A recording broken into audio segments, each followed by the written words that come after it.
Are low interest rates impacting on your investment returns? It's time to rethink. Rethink Investing creates wealth for clients through the strategic purchase of positively geared, high cash flow commercial property. Industrial properties, retail assets, or office spaces can be a smart investment option that produces significant and long-term return on investment. Rethink your investment options and look to commercial property.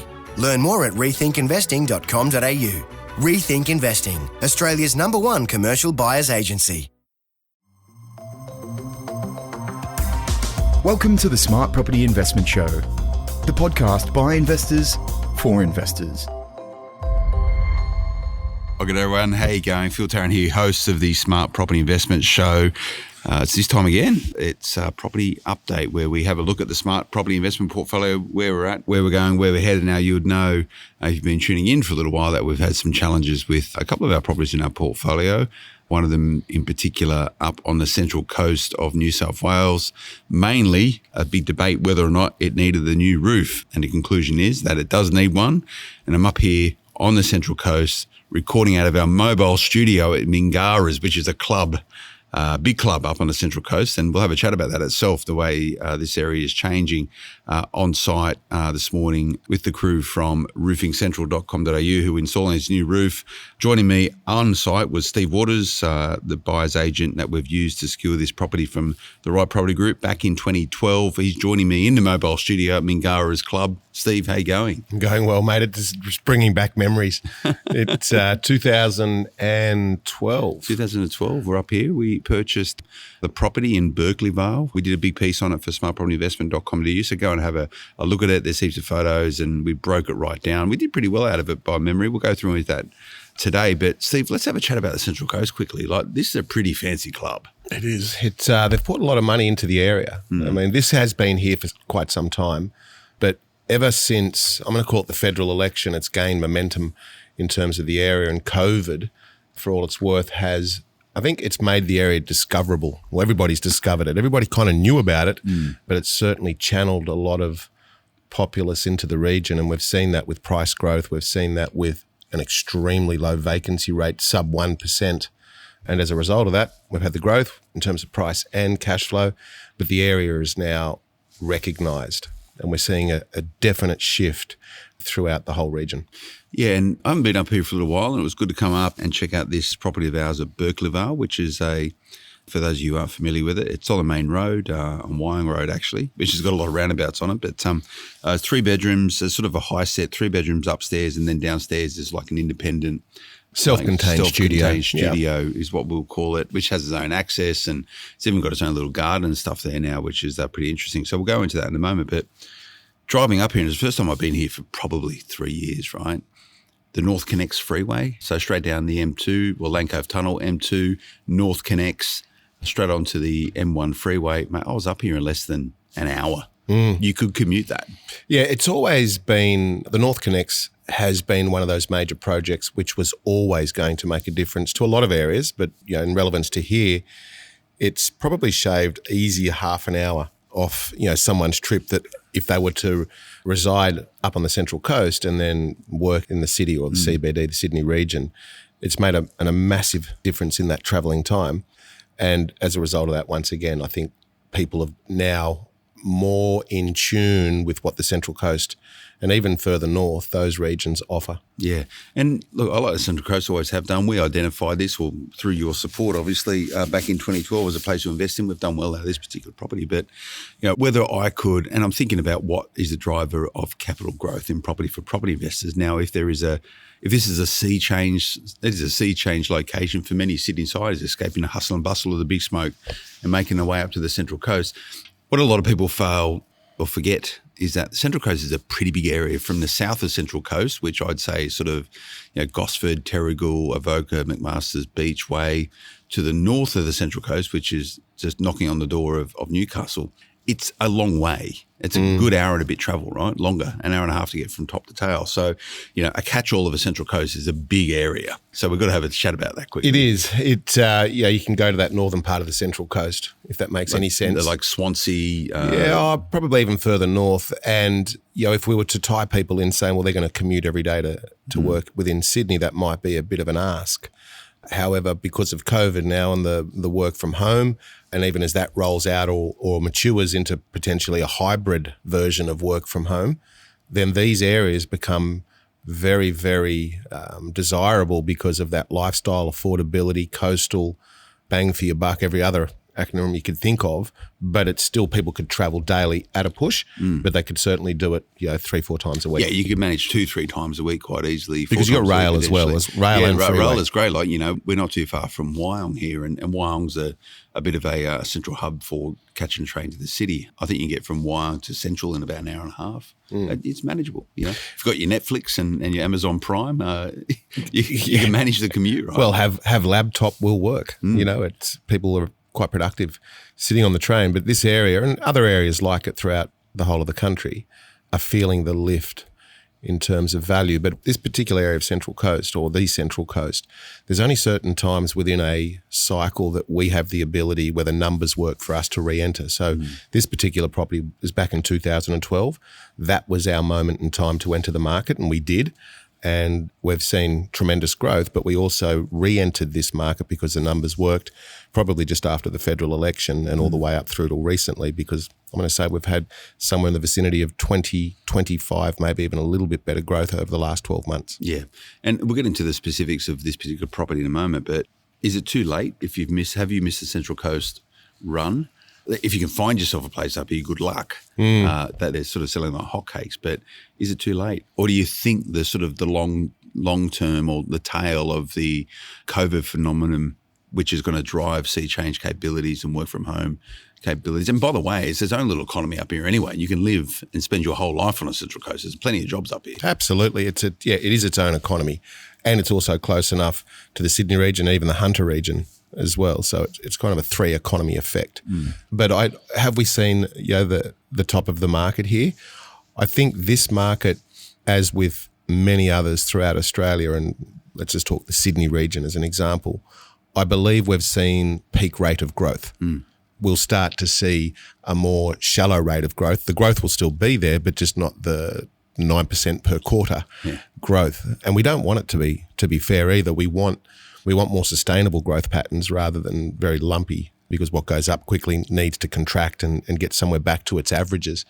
But I think the growth is still there. The Central Coast is quite diverse in terms of its property types and its localities, and therefore price brackets. So there's elements of affordability throughout, and then you can go to the top end and spend multi-millions of dollars as well. And I think it appeals to everybody. So there's owner-occupied appeal. There is rental appeal up here. People want to create, grow, raise families here. There's a lot of jobs on the Central Coast that may be different sort of jobs than what you might get from Sydney, but there's a real heartbeat to this place, and you can see it just driving around. Infrastructure is pretty good now. I don't know what more they can do to get people up here quicker, but internally within the Central Coast, it's still pretty stop-start, and it's going to have frustrations over the years moving forward in terms of if you're going to live here, it's going to be city sort of conditions. It will be. There's, as we mentioned earlier on, there's localised infrastructure and localised, economy drivers, if you will. We're starting to see warehousing and distribution throughout the whole area, and any new house and land package, because there's not a lot of it, is taken up within like a day. The desire, the demand from people moving or exiting the greater Sydney area looking for that affordability, well, here it is. Same a little bit like the South Coast as well, which we've talked about in the past. It's all here, and it's a great lifestyle. You have surf and bayside living right on your doorstep. And, it's value for the dollar. Yeah, it's good lifestyle up here. And if you're into water, there's plenty of water around, whether it's boating, fishing, surfing. I can see the appeal, but when you look at the Central Coast and then to the south of Sydney, the Wollongong area, and then a little bit north from here, Newcastle. Newcastle is never going to become part of Sydney, but is the Central Coast now part of Sydney, Steve? No, I wouldn't call it part of Sydney, because we have a sort of national park in between the fringe of Sydney and the beginning of the Central Coast. I think people will psychologically encompass it into the greater Sydney fringe, if you will. So if we speak geographically, it could be just as long from the fringe of Sydney to the Central Coast as it is the fringe of Sydney through to, the lower end of the Macarthur region, so the back end of Campbelltown and even further into Camden. Similar travel times. Yeah, it is similar travel times. I guess geographically, for those of you who aren't familiar with Sydney, it's quite easy to capture the Sydney Basin, because to the north it's the Hawkesbury, That's the end of Sydney. To the south, it's probably the Hacking, just south of Cronulla, north of the national park there, and to the west, it's pretty much the Nepean River, right? Like anything inside of that is Sydney. As soon as you cross the Nepean, you're in the mountains. As soon as you cross the Hawkesbury River, you're in the Central Coast, and as soon as you go beyond Cronulla, you're in Wollongong Shire, really, or the sort of Illawarra. Yeah, but geographically, there's mountains, national parks, and the ocean. So the basin, as we've talked about before, for me, starts at the Central Coast, goes all the way through down to the Illawarra and west to the Blue Mountains, because that's encapsulated and there's no more land. And that's what they reckon the difference between Sydney and Melbourne. Melbourne hasn't got those geographic or natural geographic breaks to sort of segment or stop. Okay, that's Melbourne, and then that is the regions, or that's rural. Yeah. So, which should be good for Australia or for Sydney moving forward. But we're talking about the Central Coast right now. So we invested up here in 2012, a property that we purchased in Berkeley Vale. Go and check it out, smartpropertyinvestment.com.au. Now, I want to have a chat, Steve, about this challenges we've had with this. This is a property update. We'll just go to break beforehand. Stay with us. Back in a moment. Whether you're a seasoned property investor or about to buy your first property, finding the right investment property to buy in 2021 isn't easy. Why do it alone when you could partner with award-winning buyer's agent Paul Glossop? Over the last 10 years, Paul has helped hundreds of clients build multi-property portfolios. Paul's secret is finding off-market bargains that get snapped up before the general public even gets a sniff. Interested? Head to purepropertyinvestment.com today to schedule a strategy call with Paul Glossop.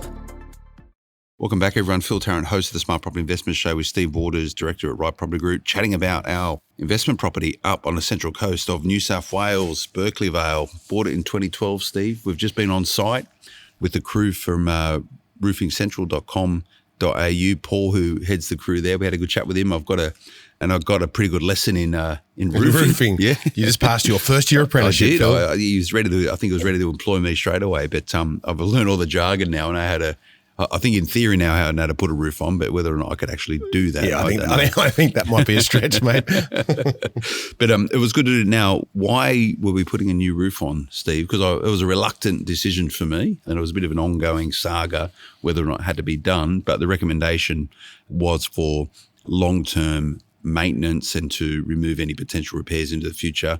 A new roof was ideal. We've swapped a traditional terracotta tile roof with a Colorbond roof.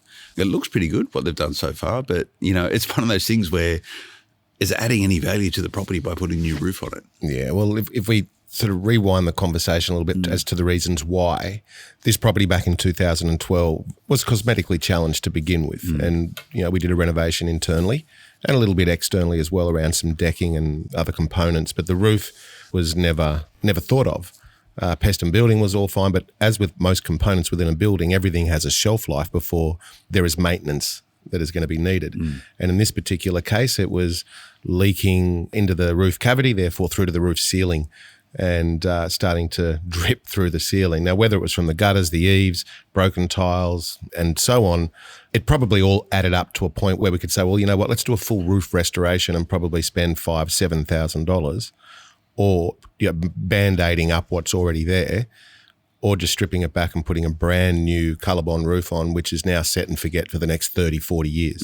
And that was the decision. Yeah, tough decision. Hurt the hip pocket, and you got to finance these things, and already a property like that is sort of erring towards maybe being neutrally geared. So to find multiple tens of thousands of dollars to put a new roof on, it's got to come from somewhere. So it's not a light decision to do it. Could we continued as it was? Oh, look, I think you could have, but it would have been a band-aid approach. So you probably could have spent a couple of $1,000s on it, and it would have been good for another maybe 12 months, 2 years, 3 years. And that's the $1 million question. You just don't know. So it does come to a point in time where you just want to fix the problem and be done with it.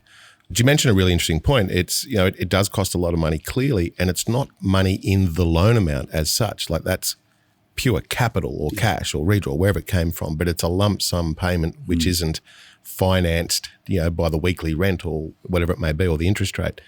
These types of repairs are few and far between. Like I might have done 1 or 2 roofs for my portfolio over the entire lifespan.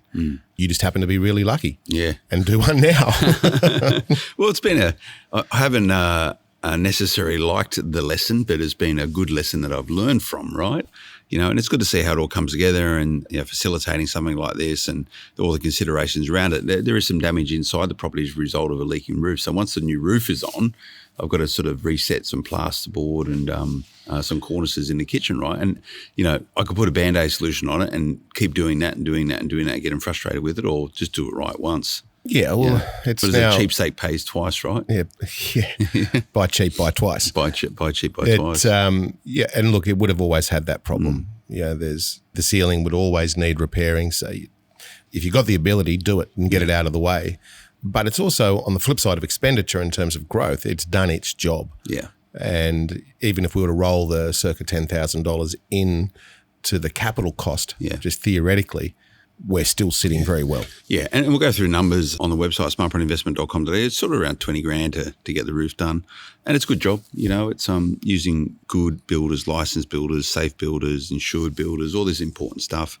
But to your point, Steve, this property has done its job. So back in 2012, I think around sort of September or so, we bought the property, $230,000 by memory, and it was already semi-configured. It was a 2-bedroom. It was actually, by memory, it was listed on REA and considered by the lender to be a 2-bedroom property because they'd essentially knocked out a wall for the 3rd bedroom to extend the lounge and living area. So we reinstated that wall, turned into a 3-bedroom house. There was a sort of a downstairs area which was pretty scabby by memory. It wasn't being utilised properly. We actually redid the whole bottom floor. We put new flooring down, obviously painted everything, redid the bathroom. I don't think we replaced the tiles, but we fixed it up, put new shower screen in, regrouted, did all that sort of stuff, new tapware, and then we put a brand new kitchenette in there. So it become a sort of self-contained studio. So 2 essential living areas. And that's added quite a lot of value to the property at that point in time and refinanced it, and all those stories on smartpropertyinvestment.com.au. But today, Steve, you're on the blower to one of your contacts up here on the Central Coast. What sort of valuation is he giving it? Yeah, it's interesting. And he's been there from the get-go because I think we also got him to appraise it back in 2012. So he's seen that transition of not just the property but also the localised markets through that whole spectrum of time. In his opinion today, his exact words would it had to be in the high 7s. Yeah. Now, high 7s might be 751 to 800. Yeah. Either way, I'm absolutely stoked about the result. And I haven't had the chance to do the calculations in terms of the compound growth since 2012 through till now, but we'd be very happy. But on that basis, we've added at least $400,000 plus in capital value. Correct. Over 9 years. And for something that has cost... Other than this repair and maintenance, there's been a few little niggly bits here and there. Yeah, we had to, and we spoke about this. We had to do a concrete driveway and do some flower beds and some retaining walls. But other than that, it's been rented day one. I think almost, and the current tenant's been there. At least 5 years, yeah, I'd say. Never missed a beat. Yeah. And it's the cash flow position from day dot through till now has been relatively neutral the whole way through. So it's done its job in not just in terms of cash flow, but clearly growth as well.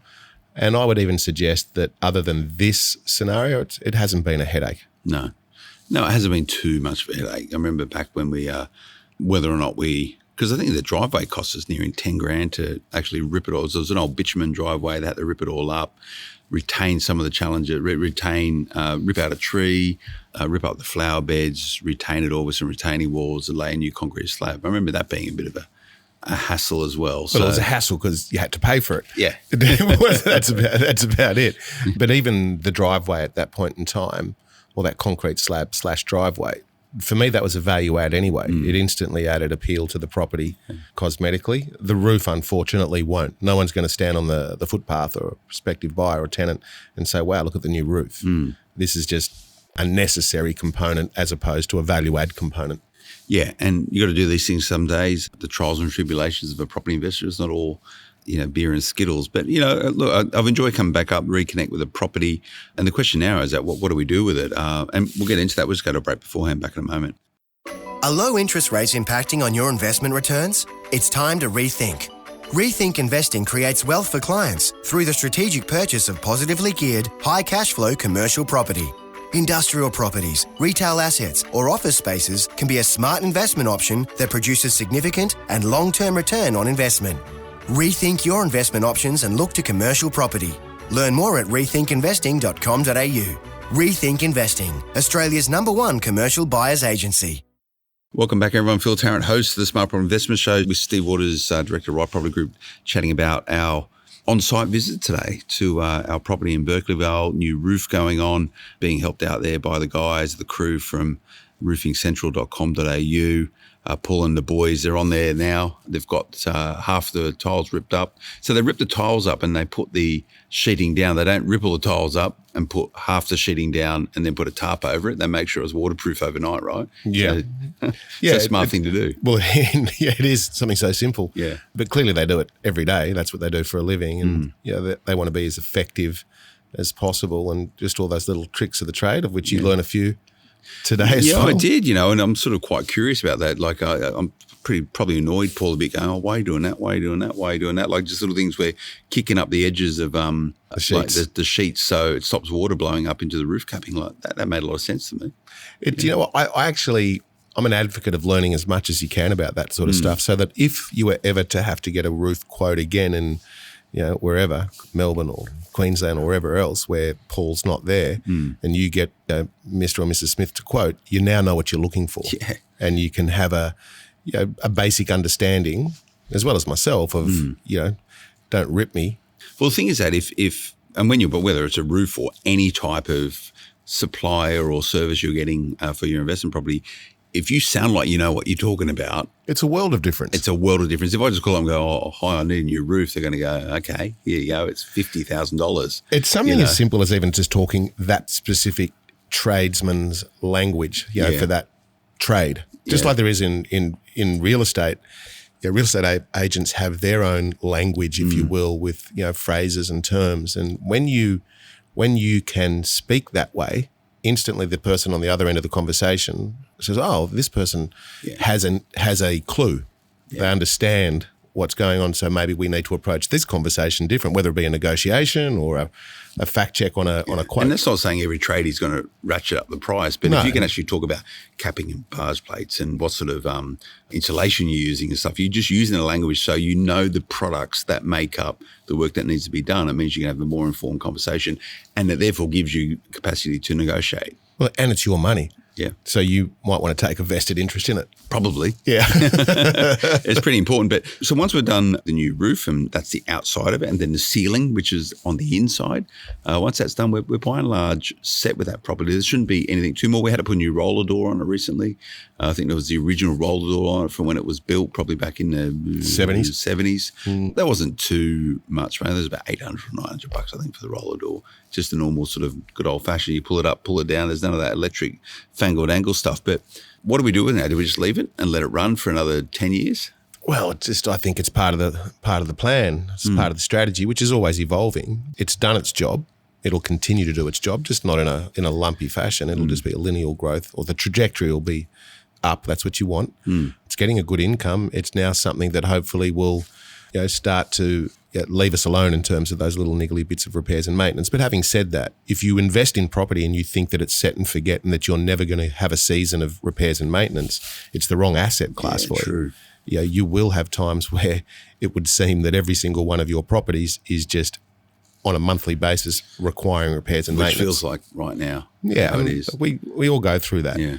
But that's why sometimes preventative maintenance on an ongoing basis is economically better for you, rather than putting it off and then having major repairs in terms of the dollar value down the track somewhere. So should we be courting or considering more investments on the Central Coast, Steve? I think your exposure here is good enough. Yeah. I mean, but you never say never. If we found something half price, well, of course, you'd have to entertain it. Yeah. But at this point, your portfolio, it needs something a little bit more dynamic. Yeah, and that's what we're looking for. And, and that's the pathway now for us to start considering how we can do some developments on some current assets that we have. And we're sort of musing around that right now, but then also identifying some new assets for the purpose of undertaking some development work, whether it's duplexes or a couple of townhouses or something a little bit more significant.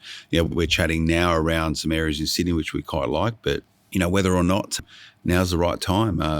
Should you be buying at the peak of the market? Is this the peak of the market? Does it really matter that much whether you're buying at the peak? That's a good question. It depends on, I think, clearly everybody's a little unique or very unique. But if you have that long-term horizon, well, of course, price always matters. But if you're buying today because you could obtain the money, and that's a very significant piece of the puzzle, is when you can get finance, you should take it on.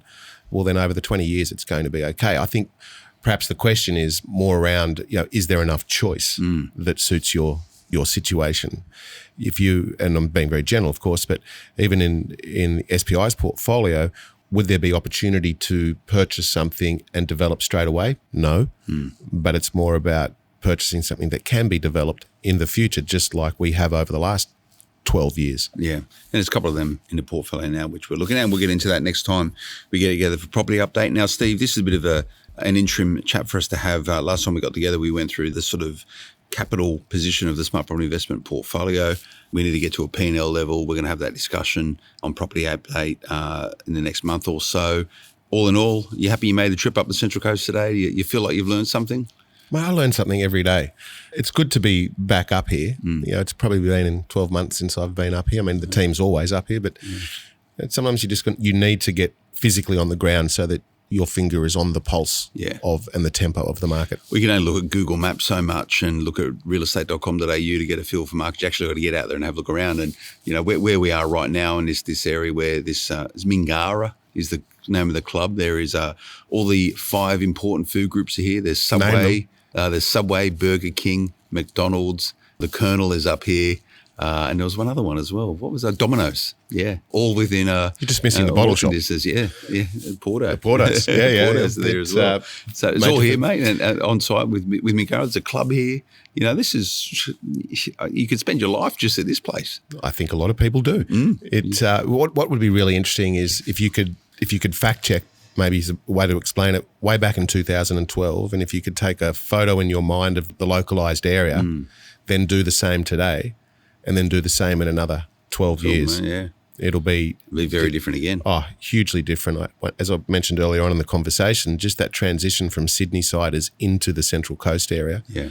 You're going to see just a natural, dare I say, gentrification of the precincts and evolve into a, very much a cafe lifestyle. Yeah, cool. So we took a lot of footage today.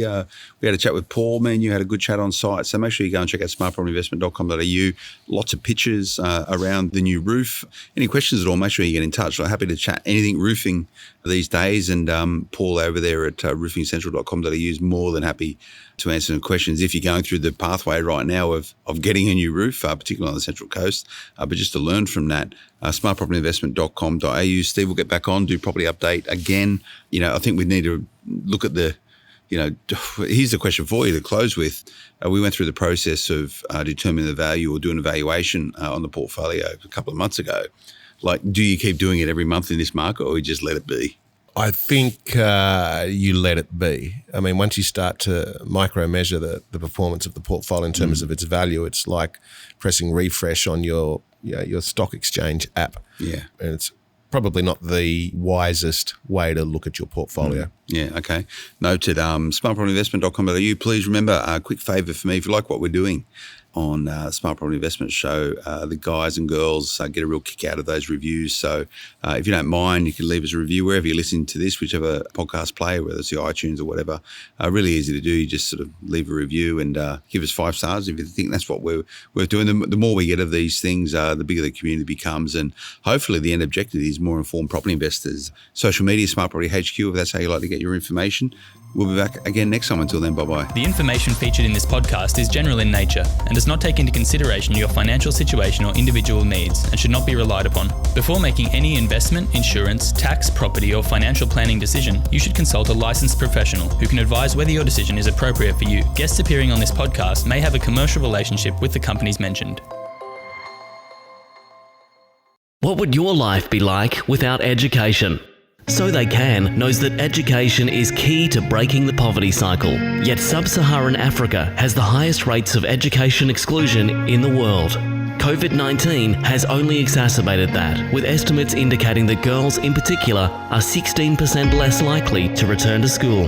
Join So They Can on their mission to educate and empower students in East Africa to change their future by sponsoring a student, extending your family circle, or joining an education collective to sponsor a school today. Visit sotheycan.org/sponsor to find out more.